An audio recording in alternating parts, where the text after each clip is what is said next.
Hello friends, in the financial management, today let us study about the cost of capital. Cost means amount spent in the form of money, material, labor for production of goods and services. Capital is an important factor of production. It's an amount invested in both fixed as well as current assets of the firm. Capital has a cost because interest is paid on capital. The most important two terms we are studying about here is cost and capital. We all know what is cost and what is capital. The cost of capital is the rate of return the firm expects to earn from its investment in order to increase the value of the firm in the marketplace. In other words, it is the rate of return that the suppliers of capital require as a compensation for their contribution of capital. According to Ezra Solomon, the cost of capital is the minimum rate, required rate of earnings or cutoff rate of capital expenditure. According to James C. Van Horn, the cost of capital represents a cutoff rate for the allocations of capital to investment of projects. It is a rate of return on the project that will leave unchanging the market price of the stock. From the above definitions, it is clear that cost of capital is that minimum rate of return which a firm must and is expected to earn on its investments so as to maintain the market value of its equity shares and earnings per share to equity shareholders. So capital is the amount required for the running of the organization, any industries. So every capital carries a cost. What is that cost? It is the interest that is paid. Okay. So why the cost is necessary? Why there is a cost on capital? That is, every capital has a minimum rate of return because the persons who invest, the shareholders who invest in the company, they expect a return. So that return here is the cost of that particular capital. So we all know the sources of capital. Equity shares, we have preference shares, debts, that is debentures, retained earnings. All these contribute to the capital. So equity shareholders are the owners of the company. They get dividend from the profits of the company. Preference shareholders, they also get the dividend. We have debentures. Whether you earn profit or not, you have to pay interest for debentures. And we have retained earnings. Retained earnings are the undistributed profits, okay, which is retained by the company for further investment. So it also carries the cost. So we will study in detail about all the cost of capitals of all these sources of capital.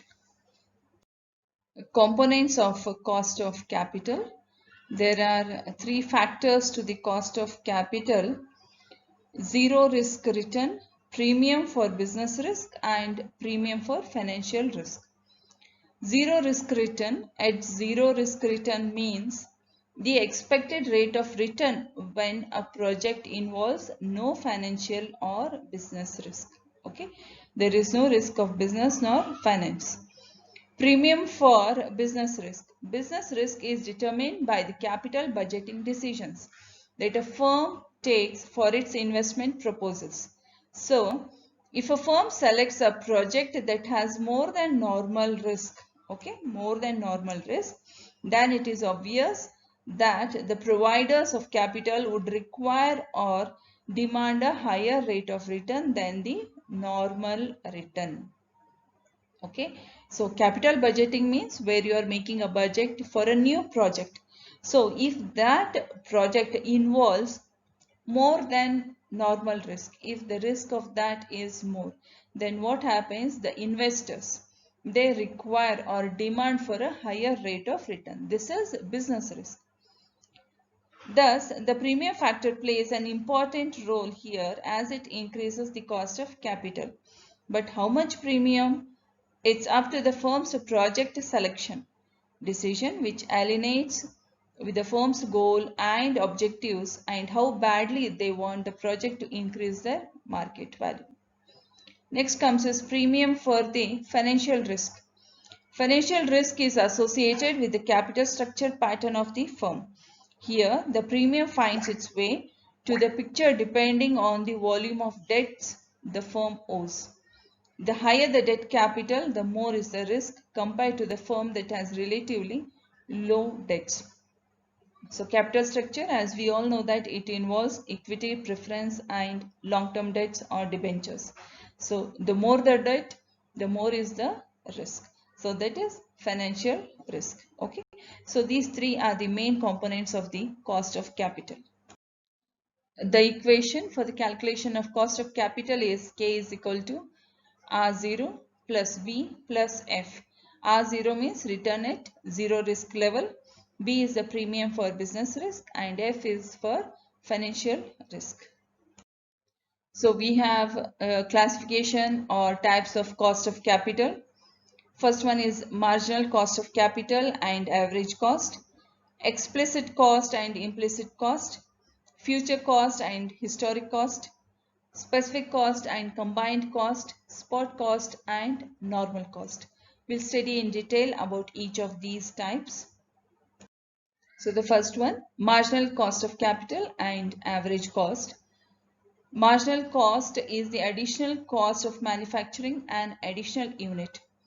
Marginal cost is average cost of new fund required to be raised by the company. So the current rate of interest on long-term debt is treated as marginal cost of capital. It is the rate of return that shareholders and debt holders expect before making an investment in a company. The marginal cost of capital usually goes up as the company raises more capital. Yes, and average cost is the combined cost of various sources of capital such as debentures, preference shares and equity shares. It is the weighted average cost of various sources of finance. Average cost is cost per unit. It is calculated by dividing the total cost of number of units produced. So two cost we have here, marginal cost where an additional capital is required and we ask for investors, that is we have shareholders and debentures who invest for the new capital that is required and they also expect a rate of return over here and every capital carries a cost over here. And in average cost, it is the combined cost of all the sources of capital. So the calculation of these things you'll be learning in further slides. So second one, we have explicit cost and implicit cost. In more general saying is explicit cost arises when the funds are raised. Implicit is when the funds are used. So see here, explicit cost arises when funds are raised. It is based on concept of NPV, that is net present value. Explicit cost involves the payment of fixed charges in the form of interest and dividend. It affects cash outflows in the form of payment of fixed charges whenever you pay the dividend or interest. That is fixed charges and it is explicit cost. Implicit cost means when the funds are used. It is opportunity cost. It will not affect the inflow or outflow of cash. Implicit cost arises when firms think in terms of different alternative opportunities of investment with the available funds at its disposal. That is when you use the retained earnings, that we call it as an opportunity cost. So explicit cost and implicit cost. So the next one is future cost and historical cost. As the name say, future is the further incurring cost and historical are the previous cost. Future cost, or it is also called as estimated cost, it refers to the cost of funds intended to finance the expected project. That is, the further you are going to take a project, it is for the finance of the new project. These costs are calculated on the basis of post-period records. These costs are useful for decision making and designing capital structure of the firm. Historical is, it is a cost which has already been incurred for financing a particular project. These costs are actual costs that are recorded. These costs are useful for controlling future costs and evaluating the best performance. So we have the specific cost and combined cost. Specific cost, it is a component of capital structure, that is debentures, preference shares, capital shares, etc. It implies the cost of specific source of finance. These costs are used for decision making and designing capital structure of the firm. Specific cost is for the different sources of capital structure, that is debentures, preference shares or equity shares. Combined cost, as the name implies, it is the aggregate of the cost of capital from all sources of funds, that is debt capital and preference capital and other loans. It is also called as weighted cost or composite cost. It is the average cost of all sources of finance. It is useful for decision making. We have the last one, spot cost and normal cost. Spot costs, these are those costs prevailing in the market at a certain times.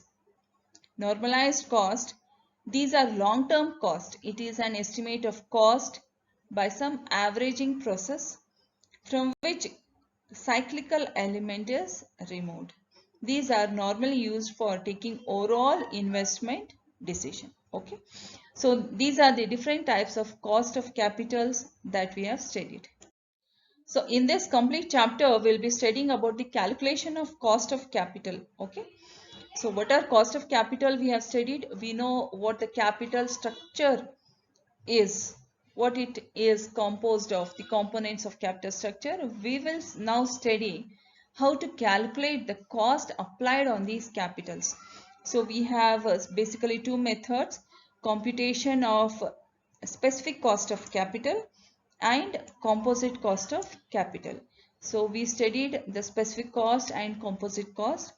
Specific cost is the cost which carries on different components of the capital structure. That is, we have cost of debt, okay, cost of preference shares, cost of equity shares, and also cost of retained earnings.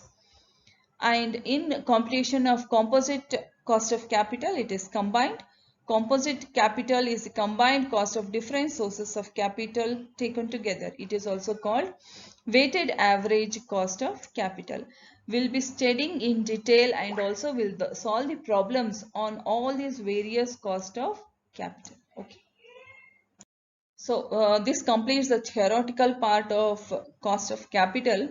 In the next classes, we will study the calculation of the cost of capital. Okay. Thank you for watching this video. If any comments, please do comment in the comment section. Subscribe my videos so that you will get the updated videos automatically. And comments are please very important so that I can improve myself. Thank you.